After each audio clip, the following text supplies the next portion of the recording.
അയ്യോ വണക്കം. കഴിഞ്ഞ ദിവസമാണ് സ്പെയിനിലെ സ്വീട്ട എന്ന് പറഞ്ഞ പ്രവിശ്യയിലേക്ക് മൊറോക്കോയിൽ നിന്ന് 60,000-ലധികം അഭയാർത്ഥികൾ കടൽ മാർഗം ഇരച്ചു കയറി വരുന്ന ദൃശ്യങ്ങൾ നമ്മൾ കണ്ടത്.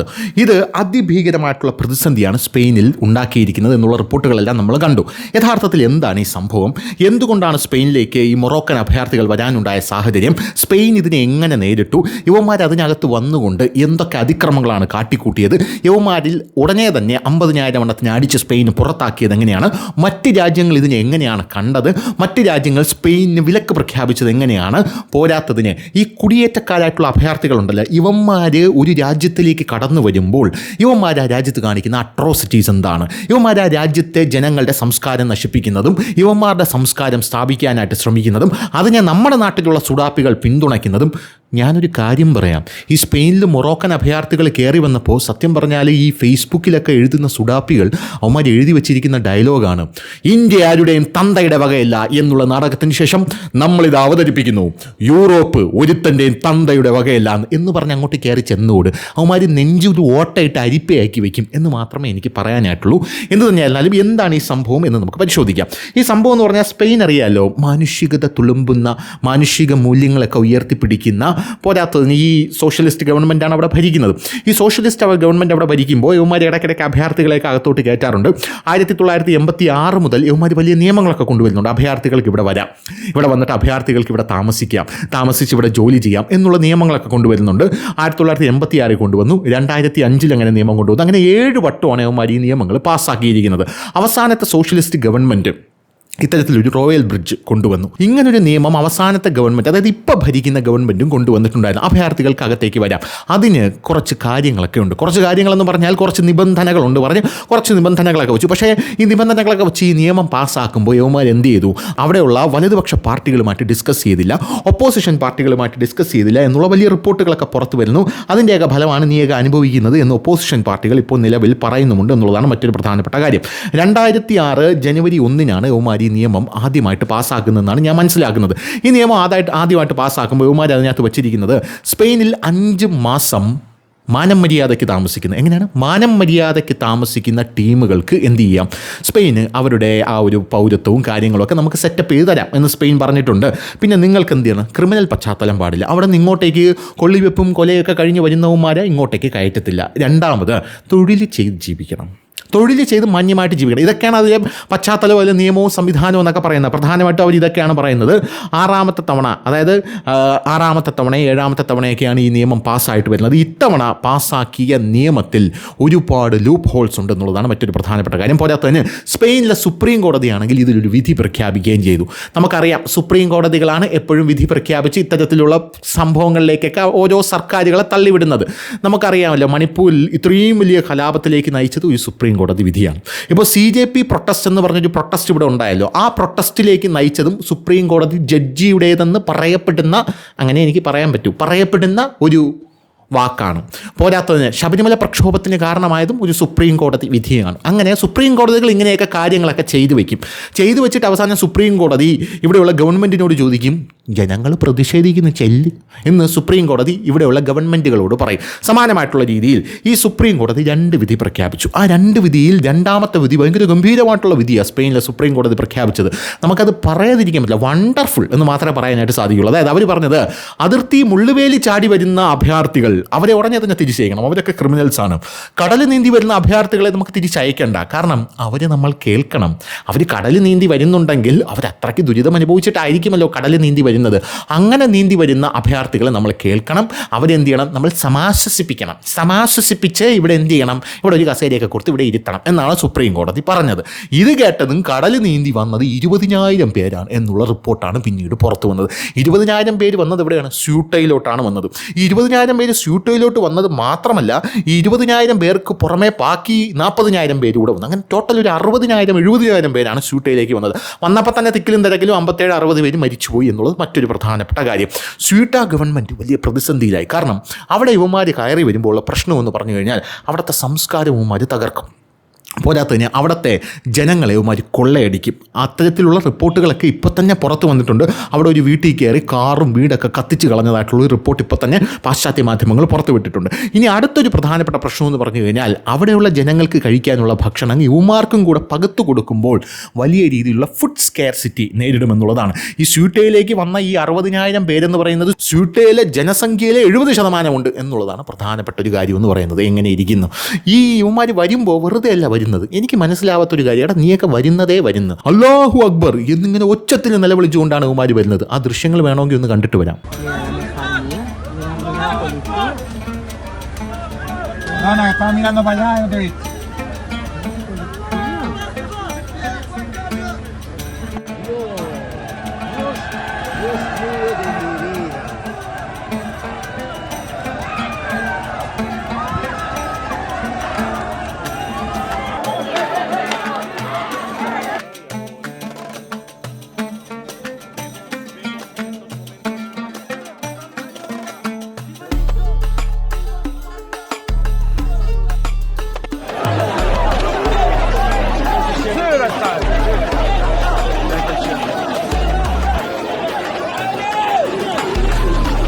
അങ്ങനെ ഇവർ സ്പെയിനിലേക്ക് കയറി. ഈ ദൃശ്യങ്ങൾ നിങ്ങളിപ്പോൾ കണ്ട ദൃശ്യങ്ങൾ നിങ്ങൾക്ക് കാണുമ്പോൾ തന്നെ നിങ്ങൾക്ക് മനസ്സിലാവും എത്രത്തോളം ഭീകരമാണ് അന്തരീക്ഷം എന്ന് പറയാം. അങ്ങനെ സ്പെയിനിലേക്ക് കയറി. സ്പെയിനിലേക്ക് ഇവർ കയറുമ്പോഴുള്ള പ്രശ്നം എന്ന് പറഞ്ഞു കഴിഞ്ഞാൽ സ്പെയിൻ ഇവരെ നിയമപരമായിട്ട് അംഗീകരിച്ച് കഴിഞ്ഞാലുള്ള പ്രശ്നം എന്ന് പറഞ്ഞു കഴിഞ്ഞാൽ ബാക്കിയുള്ള രാജ്യങ്ങൾക്ക്, യൂറോപ്യൻ യൂണിയൻ രാജ്യങ്ങൾക്ക് അത് തലവേദനയാവും. നമുക്കറിയാം സ്പെയിൻ ഒരു യൂറോപ്യൻ യൂണിയനിൽ പെടുന്ന ഒരു രാജ്യമാണ്. ഈ യൂറോപ്യൻ യൂണിയനിൽ പെടുന്ന രാജ്യമായതുകൊണ്ട് തന്നെ സ്പെയിനിൽ ഉള്ള ആൾക്കാർക്ക് എന്ത് ചെയ്യാം, യൂറോപ്യൻ യൂണിയൻ രാജ്യങ്ങളിലേക്കെല്ലാം ഒരുവിധ സെക്യൂരിറ്റി പരിശോധനകളുമില്ലാതെ, സുരക്ഷാ പരിശോധനകളുമില്ലാതെ ഫ്രീ ആയിട്ട് അലഞ്ഞിതിൽ നടക്കാമെന്നുള്ളതാണ്. അതിൻ്റെ പേരാണ് ഷെങ്കൻ. അതായത് ഷെങ്കൻ വിസ എന്നുള്ളൊരു സാധനമുണ്ട്. നിങ്ങൾ കേട്ടിട്ടുണ്ടായിരിക്കും. നമ്മളിവിടെ നിന്ന് യൂറോപ്പിലേക്ക് പോകുമ്പോൾ എല്ലാ ആൾക്കാരും ഷെങ്കൻ വിസയാണ് എടുക്കുന്നത്. അതായത് ഒരു രാജ്യത്തിലേക്ക് പോകാനുള്ള ഒരു വിസ എടുത്താൽ മതി. യൂറോപ്യൻ യൂണിയൻ്റെ ഏതെങ്കിലും ഒരു രാജ്യത്തിലേക്ക് പോകാനുള്ള ഒരു വിസ എടുക്കുമ്പോൾ ബാക്കിയുള്ള എല്ലാ രാജ്യങ്ങളിലേക്കും നമുക്ക് ആ വിസ വെച്ച് കടന്നു ചെല്ലാനായിട്ട് സാധിക്കും എന്നുള്ളതാണ് പ്രധാനപ്പെട്ട കാര്യം. അപ്പോൾ സമാനമായിട്ടുള്ള രീതിയിൽ സ്പെയിനിലെ ഒരു പൗരന് സ്വാഭാവികമായിട്ടും യൂറോപ്യൻ യൂണിയൻ്റെ എല്ലാ രാജ്യങ്ങളിലും അതിർത്തിയിൽ യാതൊരുവിധ പരിശോധനയും ഇല്ലാതെ കയറി ചെല്ലാനായിട്ട് സാധിക്കുമെന്നുള്ളത് മറ്റൊരു പ്രധാനപ്പെട്ട കാര്യം. ഇത് കണ്ട് ഇറ്റാലിയൻ പ്രധാനമന്ത്രിയായിട്ടുള്ള മെലോണി ഇളറി. ഫ്രഞ്ച് പ്രസിഡന്റ് പറഞ്ഞു സൈന്യത്തെ വിന്യസിക്കും, പോരാത്തതിന് ഡ്രോൺ പറത്തിവിട്, യവന്മാർ കയറി പറഞ്ഞാൽ എനിക്കൊന്ന് കാണണം എന്നാണ് നമ്മുടെ ഫ്രഞ്ച് പ്രസിഡൻ്റായിട്ടുള്ള ഇമാനുവൽ മാക്രോൺ പറഞ്ഞത്.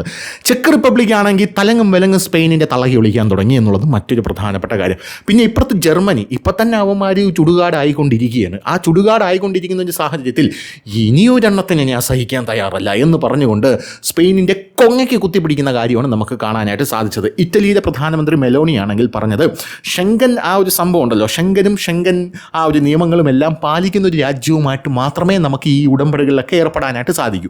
അതുകൊണ്ട് സ്പെയിനുമായിട്ടുള്ള ഷെങ്കൻ കരാർ ഞങ്ങൾ മരവിപ്പിക്കുകയാണ് എന്ന് ഇറ്റലിയുടെ മെലോണി പറഞ്ഞു. ഇനി യാവനെങ്കിലും സ്പെയിനിൽ നിന്ന് നമ്മുടെ നാട്ടിൽ കാലുകുത്തി അമ്മച്ചിയാണ് കാലടിച്ചൊടിക്കും എന്ന് ഇറ്റലിയുടെ പ്രധാനമന്ത്രി മെലോണി പറയുന്ന ഒരു സാഹചര്യവും ഒരു കാഴ്ചയും നമുക്ക് കാണാനായിട്ട് സാധിക്കുന്നുണ്ട്. കാരണം അത്രയ്ക്ക് ഭീകരമാണ് ആ അന്തരീക്ഷം എന്നുള്ളതാണ് പ്രധാനപ്പെട്ട ഒരു കാര്യം എന്ന് പറയുന്നത്. എന്തായാലും അവിടേക്ക് സ്യൂട്ടയിലേക്ക് വന്ന ആൾക്കാരെ എങ്ങനെ മാനേജ് ചെയ്യും എന്ന് ഒരു നിമിഷം സ്പാനിഷ് പ്രധാനമന്ത്രിയും സ്പെയിനിലെ മറ്റുള്ള ആൾക്കാരും, സ്പാനിഷ് പ്രധാനമന്ത്രിയായിട്ടുള്ള പെഡ്രോ സാഷസും അവിടെ മറ്റുള്ള ആൾക്കാരും ഇങ്ങനെ ആലോചിച്ചുകൊണ്ടിരിക്കുകയാണ്. ഈ പെഡ്രോ സാഷസ് അപ്പോൾ പറഞ്ഞൊരു കാര്യമുണ്ട്, ഇത് നിയമങ്ങളുടെ ലംഘനമാണ്. എടാ നീയല്ലേടാ നിയമം കൊണ്ടുവന്നത്, സുപ്രീം കോടതിയല്ലേടാ വിധി പുറപ്പെടുവിച്ചത്.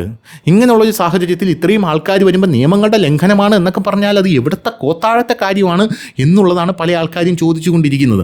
പോരാത്തതിന് ഇപ്പോൾ ലണ്ടനിൽ നടക്കുന്ന വലിയൊരു സാധനം നിങ്ങൾക്ക് കേൾക്കണം. അതായത് ലണ്ടനിൽ ഇതുപോലെ ഒരുപാട്, ലണ്ടൻ ചുടുകാടായിക്കൊണ്ടിരിക്കുകയുള്ളൂ. സത്യം പറയട്ടെ, എനിക്കൊരു സന്തോഷം മാത്രമേ ഉള്ളൂ. കുറേ കാലം നമ്മൾ അടക്കി ഭരിച്ച ഒരു നാടാണല്ലോ ബ്രിട്ടനും ഇംഗ്ലണ്ടും, ആ ഇംഗ്ലണ്ടിൻ്റെ മറ്റ് അംഗരാജ്യങ്ങളുമൊക്കെ. ഇവന്മാരിങ്ങനെ ചുടുകാടായിക്കൊണ്ടിരിക്കുമ്പോൾ എൻ്റെ മനസ്സിൽ അമ്മയാണ് മനനിമ്മതി എന്ന് പറഞ്ഞാൽ ഇതുപോലൊരു മനനിമ്മതി വേറെയില്ല.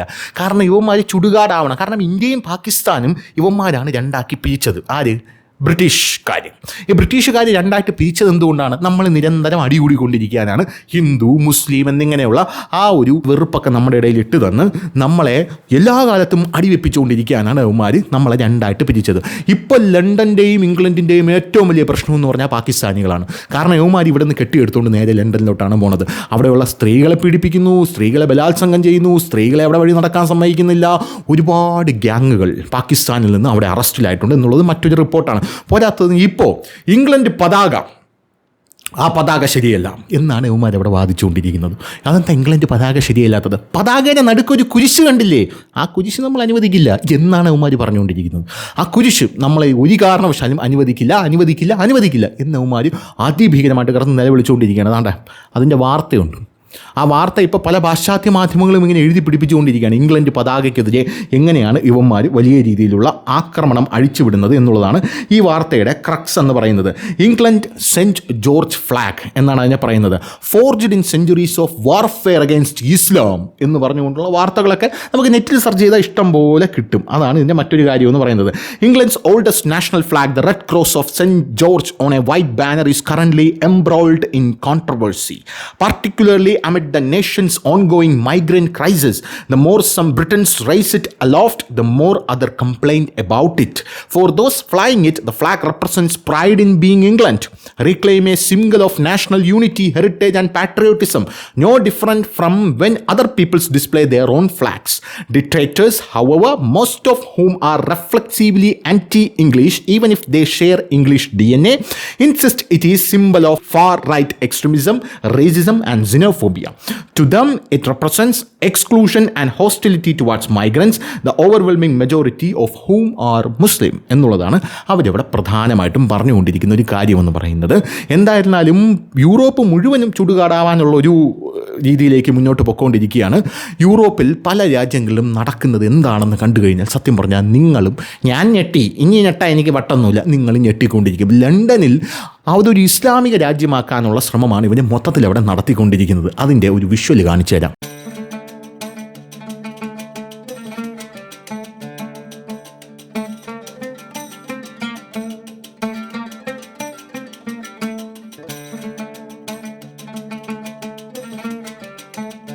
ഇനി അടുത്തതായിട്ട് യൂറോപ്പിൽ മൊത്തത്തിൽ എങ്ങനെയാണ് നടക്കുന്നത്, അതായത് പാരീസ് ഇന്നലെയും ഇന്നും, ലണ്ടൻ ഇന്നലെയും ഇന്നും, ജർമ്മനി ഇന്നലെയും ഇന്നും എന്നിങ്ങനെയുള്ള ദൃശ്യങ്ങളെല്ലാം തന്നെ സോഷ്യൽ മീഡിയയിൽ ഇപ്പോൾ സുലഭമായിക്കൊണ്ടിരിക്കുകയാണ്. അതും വേണമെങ്കിൽ ഒന്ന് കാണിച്ചു തരാം.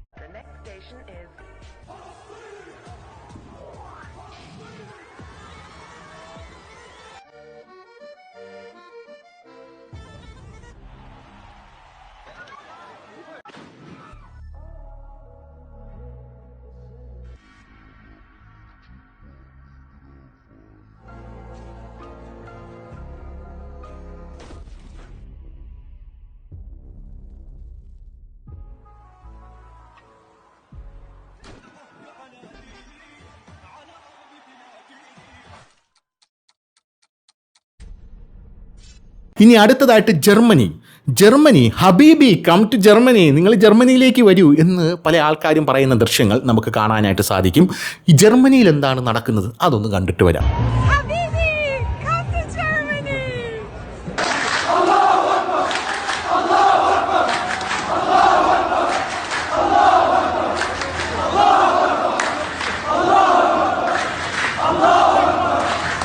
ഇനി ഈ ഇസ്ലാമിക സ്കോളേഴ്സ് ഉണ്ടല്ലോ, തീവ്ര മതമൗലികവാദികൾ, ഇവന്മാർ ഒരു രാജ്യത്ത് നമ്മൾ അഭയാർത്ഥികളായി കയറിക്കഴിഞ്ഞാൽ ആ രാജ്യത്തെ ജനങ്ങളെ എങ്ങനെയാണ് നമ്മൾ കൈകാര്യം ചെയ്യേണ്ടത് എന്ന് കൃത്യമായി യുവമാർക്ക് നിർദ്ദേശം കൊടുക്കുന്നുണ്ട്. അവിടെ ആ നിർദ്ദേശവുമാർ എങ്ങനെയാണ് കൊടുക്കുന്നത്? ഒരു രാജ്യത്ത് നമ്മൾ കയറി ചെല്ലുകയാണ്, എന്നിട്ട് നമ്മൾ അവരോട് പറയുന്നു നിങ്ങൾ നമ്മുടെ മതം സ്വീകരിക്കണം. അപ്പോൾ അവർ പറയും പറ്റില്ല.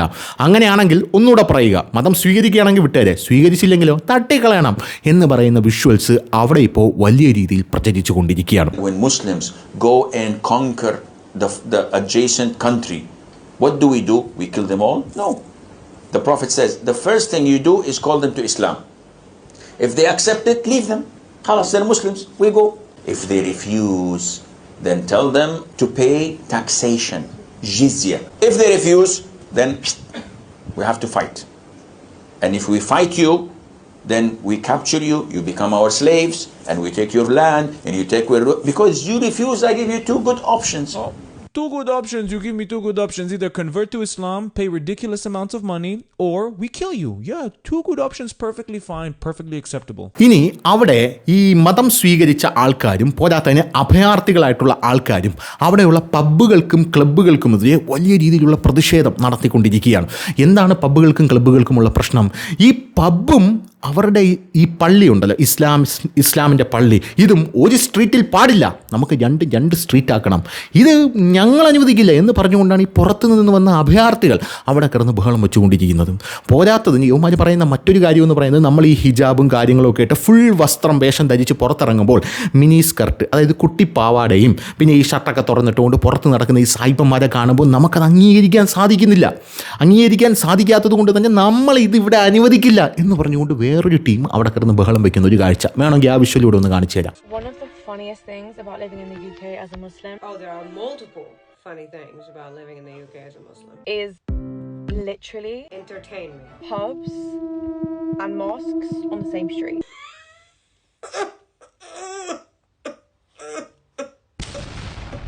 What's so funny about that? Walking past in your abaya and hijab, the babes in the mini skirts chilling. It's just so funny. Can anyone help me detect the funny? Like start a search squad or something? Walking past in your abaya and hijab. This is the same hijab which you are putting on willingly, as you have the freedom to do so in the Western country that you've chosen to live in. I wonder if women who live in Iran or under the Taliban think it's as funny as you do. ഇനി 60,000 മൊറോക്കക്കാരാണ് സ്പെയിനിലേക്ക് വന്നത് എന്നുള്ള റിപ്പോർട്ടുകൾ പുറത്തു വരുന്നു. ഇതിൽ കുറേ പേര് അവരെ തിരിച്ചയച്ചെങ്കിലും ആയിരക്കണക്കിന് പേർ ഇപ്പോഴും സ്പെയിനിൻ്റെ പല പ്രവിശ്യയിലേക്ക് കടന്നു കഴിഞ്ഞു എന്നുള്ള വാർത്തകൾ പുറത്തു വരുന്നുണ്ട്. ഇപ്പോൾ വരുന്ന വാർത്തകൾ അനുസരിച്ച് സ്പെയിനിലേക്ക് കടന്ന 60,000 മൊറോക്കൻ വംശജരുടെ ഒരു സംഘം വീടുകളിൽ അതിക്രമിച്ചു കയറി കാറുകൾ കത്തിക്കുന്നു എന്ന റിപ്പോർട്ടുകളാണ് പുറത്തു വരുന്നത്. മഹാനായ ചിത്രകാരൻ സാൽവഡോർ ഡാലിയുടെ നാടായ ഹിസ്പാനിയയിൽ പ്രവേശിച്ച 60,000-ലധികം മൊറോക്കൻ വംശജരെ നുഴഞ്ഞുകയറ്റക്കാർ ഭയപ്പെടുത്തി. മഹാനായ ചിത്രകാരൻ സാൽവഡോർ ഡാലിയുടെ നാടായ ഹിസ്പാനിയയിൽ പ്രവേശിച്ച 60,000-ലധികം മൊറോക്കൻ വംശജരെ വലിയ രീതിയിൽ അവിടെ ആക്രമണം ഉണ്ടാക്കിവിടുന്നു.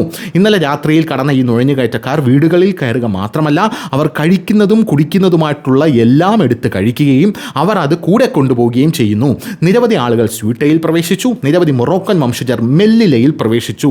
അവർ റോഡുകളും പാർക്കുകളും കൈവശപ്പെടുത്തി. അവർ കാറുകൾ കത്തിച്ചു. അവർ കടൽ വഴി സ്പെയിനിൽ പ്രവേശിച്ചു. അവരുടെ ചില ബോട്ടുകൾ മുങ്ങി 35-ലധികം പേർ മരിച്ചു.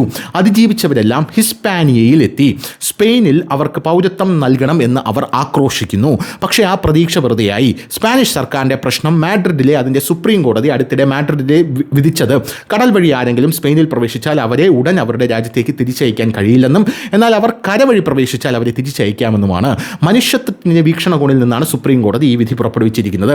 സ്പെയിൻ യൂറോപ്യൻ യൂണിയൻ്റെ അംഗമാണ്. അതിനാൽ യൂറോപ്യൻ യൂണിയൻ്റെ രാജ്യങ്ങൾ പിരിമുറുക്കത്തിലാണ്. കാരണം സ്പെയിൻ അവർക്ക് പൗരത്വം നൽകിയാൽ പാസ്പോർട്ടോ വിസയോ ഇല്ലാതെ അവർക്ക് മറ്റ് രാജ്യങ്ങളിലേക്കും നുഴഞ്ഞു കയറാൻ സാധിക്കും. അതിനാൽ മറ്റ് യൂറോപ്യൻ രാജ്യങ്ങൾ, പ്രത്യേകിച്ച് സ്പെയിൻ്റെ അയൽ രാജ്യങ്ങളായിട്ടുള്ള ഫ്രാൻസും ഇറ്റലിയും ആശങ്കാകുലരാണ്. വീടുകളിൽ വാതിലുകൾ തുറന്ന ഈ അഭയാർത്ഥികൾ അവരുടെ വീടുകളിൽ കയറി എല്ലാം കൊള്ളയടിക്കാൻ തുടങ്ങി. എന്നാൽ വാതിലുകൾ തുറക്കാത്തവരുടെ വാതിലുകളിൽ തകർത്ത് വീടുകളിൽ കയറി. ഈ നുഴഞ്ഞുകയറ്റക്കാരിൽ ഭൂരിഭാഗവും ചെറുപ്പക്കാരാണ്. അവർ തെരുവിലിറങ്ങിയിട്ടുണ്ട്. സ്പെയിൻ ഒരു പലസ്തീൻ രാഷ്ട്രത്തെ അനുകൂലിക്കുന്നതിനാൽ സ്പാനിഷ് സർക്കാരിനെ ഉണർത്താതിരിക്കാൻ അമേരിക്കയും ഇസ്രായേലും മൊറോക്കോയിൽ നിന്ന് 60,000-ലധികം ആളുകളെ സ്പെയിനിലേക്ക് കടത്താൻ ഗൂഢാലോചന നടത്തിയതായും പറയപ്പെടുന്നു എന്നുള്ളതാണ് മറ്റൊരു നറേറ്റീവ് എന്ന് പറയുന്നത് ഇതിൻ്റെ. ഇനി അടുത്തൊരു പ്രധാനപ്പെട്ട ഒരു കാര്യം എന്ന് പറയുന്നത്, ഇതിൽ വലിയ രീതിയിൽ തകർച്ചയിലായിട്ടുള്ള സ്പെയിന് എന്ത് ചെയ്തു? 48,000 പേരെ ഓട്ടിച്ചിട്ട് പിടിച്ച് തിരിച്ച് മൊറോക്കോയിലേക്ക് തിരിച്ചയച്ചു എന്നുള്ള വാർത്തകളും പുറത്തു വരുന്നുണ്ട്. അനധികൃത കുടിയേറ്റക്കാരുടെ പെട്ടെന്നുള്ള ഒഴുക്കിനെ തുടർന്ന് വടക്കേ ആഫ്രിക്കൻ നഗരമായിട്ടുള്ള സ്യൂട്ടയുടെ നിയന്ത്രണം സ്പാനിഷ് സർക്കാർ തിരിച്ചു പിടിച്ചു. മൊറോക്കോയിൽ നിന്ന് സ്യൂട്ടയിലേക്ക് 60,000-ലധികം ആളുകൾ അതിർത്തി കടന്നെത്തി. എന്നാൽ അവരിൽ ഏകദേശം 48,000 പേർ അടുത്ത ദിവസം ഇവർ മൊറോക്കോയിലേക്ക് മടക്കി. സ്യൂട്ടയുടെ സുരക്ഷ വർദ്ധിപ്പിക്കുന്നതിനായി 500 മീറ്റർ നീളമുള്ള വേലി പണിയാൻ സർക്കാർ തീരുമാനിച്ചു. വേലിയൊക്കെ പണിയാൻ തീരുമാനിച്ചു കേട്ടോ. ഇവിടെ നിന്ന് അങ്ങോട്ടേക്ക് കെട്ടിയെടുക്കുന്ന കുറേ വ്ളോഗർമാരുണ്ട്. അവന്മാർ പറയുന്നത്, ഇതാ നോക്കൂ, ഇവിടെ വേലിയില്ല, ഇവിടെ വേലിയില്ല, എന്തൊരു സുന്ദരമാണ് ഈ യൂറോപ്പ് എന്നാണ് പറയുന്നത്. ഇപ്പോൾ വേലിയൊക്കെ കെട്ടിത്തുടങ്ങി. നല്ല കാര്യം. സ്പാനിഷ് നഗരത്തിലേക്ക് കടക്കാൻ കരയിലും കടലിലും നടത്തിയ ശ്രമങ്ങളിൽ മരിച്ചവരുടെ എണ്ണം 70ആയി. ഈ ആഴ്ച വടക്കേ ആഫ്രിക്കയിലെ സ്പാനിഷ് കൊളോണിയൽ നഗരമായിട്ടുള്ള സ്യൂട്ടയിൽ അനധികൃത കുടിയേറ്റക്കാരുടെ ഒരു വലിയ ഒഴുക്ക് തന്നെയാണ് ഉണ്ടായത്. മൊത്തം 84,000 ജനസംഖ്യയുള്ള സ്പാനിഷ് നഗരത്തിലേക്ക് 60,000-ലധികം അനധികൃത കുടിയേറ്റക്കാർ പ്രവേശിച്ചു. ഇത് വലിയ കുഴപ്പങ്ങൾക്ക് കാരണമായി. മുസ്ലിം രാജ്യമായ മൊറോക്കോയിൽ നിന്നുള്ള ആയിരക്കണക്കിന് യുവാക്കൾ നഗരത്തിലേക്ക് പ്രവേശിച്ചതോടെ സാധ്യമായ ആക്രമണത്തെയും കൊള്ളയും കുറിച്ച് സ്യൂട്ട നിവാസികൾ ആശങ്കാകുലരാണ്. 100 കണക്കിന് കുടിയേറ്റക്കാർ വീടുകളിലും കടകളിലും മാളുകളിലും അതിക്രമിച്ചു കയറി ഭക്ഷണവും മറ്റു വസ്തുക്കളും കൊള്ളയടിച്ചു. പല സ്ഥലങ്ങളിലും അവർ കാറുകൾ തീയിട്ടതായും റിപ്പോർട്ടുണ്ട്. എന്നിരുന്നാലും ഏകദേശം 45,000 പേർ സ്വന്തം ഇഷ്ടപ്രകാരം മൊറോക്കോയിലേക്ക് മടങ്ങി. ആയിരക്കണക്കിന് ആളുകളെ അറസ്റ്റ് ചെയ്ത് നാട് കടത്തിയതായി ഒരു സ്പാനിഷ് ഉദ്യോഗസ്ഥൻ പറഞ്ഞു. ആയിരക്കണക്കിന് പേർ ഇപ്പോഴും സ്യൂട്ട നഗരത്തിൽ കുടുങ്ങിക്കിടക്കുന്നുണ്ടെന്നും നടപ്പാത ഫുട്പാത്തുകളിലും തുറസായ സ്ഥലങ്ങളിലും താമസിക്കുന്നുണ്ടെന്നും അദ്ദേഹം കൂട്ടിച്ചേർത്തു. ഒരു റിപ്പോർട്ട് അനുസരിച്ച് ഏകദേശം 70,000 പ്രായപൂർത്തിയാകാത്തവരും കുട്ടികളും സ്യൂട്ടയിലുണ്ട്. സ്യൂട്ടയിലെ രാത്രിയിലെ പ്രതിസന്ധിക്ക് ശേഷം സ്ഥിതിഗതികളുടെ മൊത്തത്തിലുള്ള നിയന്ത്രണം ഏറ്റെടുത്തതായി സ്പാനിഷ് സർക്കാർ പറഞ്ഞു. മൊറോക്കോയുമായും സ്യൂട്ട നഗരവുമായി അതിർത്തിയിൽ 500 മീറ്റർ നീളമുള്ള വേലി സർക്കാർ ഇപ്പോൾ നിർമ്മിക്കും.